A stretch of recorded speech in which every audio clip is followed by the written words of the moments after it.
Hi everyone, hello प्यारे future doctors. तो सबसे पहले तो उन सभी बच्चों को मैनी कॉन्ग्रेचुलेशंस जिन्होंने स्कोर किया है 140, 150, 160 प्लस।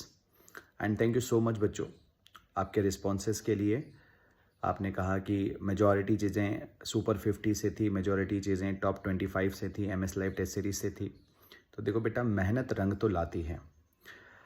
अब इस मेहनत रंग लाती है का एक और पहलू है, दूसरा हिस्सा, वो भी देखना पड़ेगा। क्योंकि अभी मैं आप जितने भी बच्चों से बात कर रहा हूँ उनमें से कई सारे ऐसे स्टूडेंट्स हैं जिनका सिलेक्शन नहीं हुआ है, बट मैं जानता हूँ, आप जानते हैं कि उन बच्चों ने मेहनत बहुत करी है।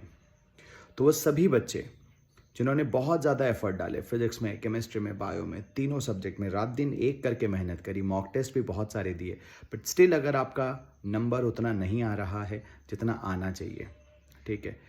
देखो, आपको पता है कि टॉप गवर्नमेंट मेडिकल कॉलेज कितने मार्क्स पर मिलता है, ठीक है। If you are below that तो आपको परेशानी तो हो ही रही होगी, लेकिन रिग्रेट करने का समय नहीं है, क्योंकि आपने मेहनत बहुत करी थी। अगर आपके मम्मी पापा भी सुन रहे हैं तो प्लीज़ ये मेरा मैसेज आप उन तक ज़रूर पहुंचाएं। आप बैठकर विचार करें कि कहाँ, देखो कहीं ना कहीं अगर आप जैसा चाहते थे वैसा नहीं हुआ तो कहीं ना कहीं हमारे हिस्से में कोई ना कोई गलती तो ज़रूर रही होगी। वो गलती हो सकती है प्रेजेंस ऑफ माइंड की, कि उस 3 घंटे 20 मिनट में क्या करना, कैसे सोचना। कई सारे बच्चों ने रेशियो उल्टे ले लिए, 1:2 की जगह 2:1, 2:1 की जगह 1:2, ठीक है। तो इस तरह से जो गड़बड़ियां हो रही हैं, ये प्रेजेंस ऑफ माइंड का खेल है। तो इसका मतलब ये समझ में आता है कि खाली एग्जाम की तैयारी कर लेने से काम नहीं होगा, हमें उस 3 घंटे 20 मिनट के लिए भी पूरी तरह से रेडी होना पड़ेगा। और बच्चों, एक बात आपको बता देता हूँ, डॉक्टर APJ अब्दुल कलाम, आप सब लोगों ने नाम सुना है, मिसाइल मैन के नाम से जाने जाते थे। विक्रम साराभाई, ये इतनी बड़ी शख्सियत है हमारे भारत की, इतनी बड़ी धरोहर हैं ये लोग।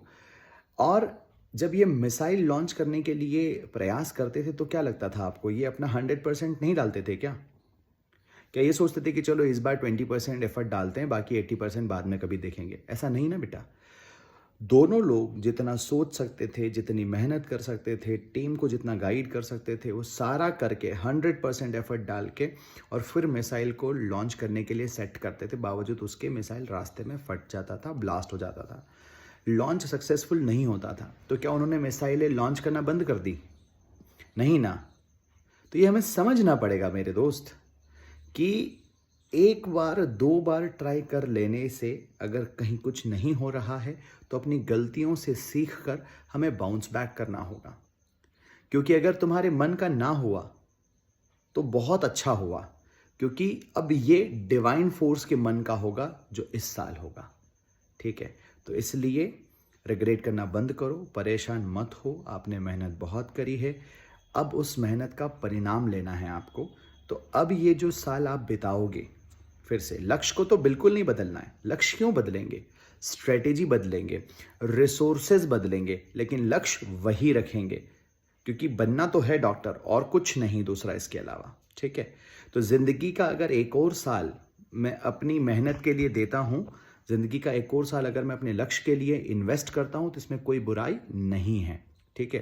तो याद रखना कि आप अकेले नहीं हैं बेटा। आपके जैसे 4 से 5 लाख ऐसे मेहनती स्टूडेंट्स होंगे जिनका इस वक्त नतीजा वो नहीं आया जैसा वो चाहते थे, ठीक है।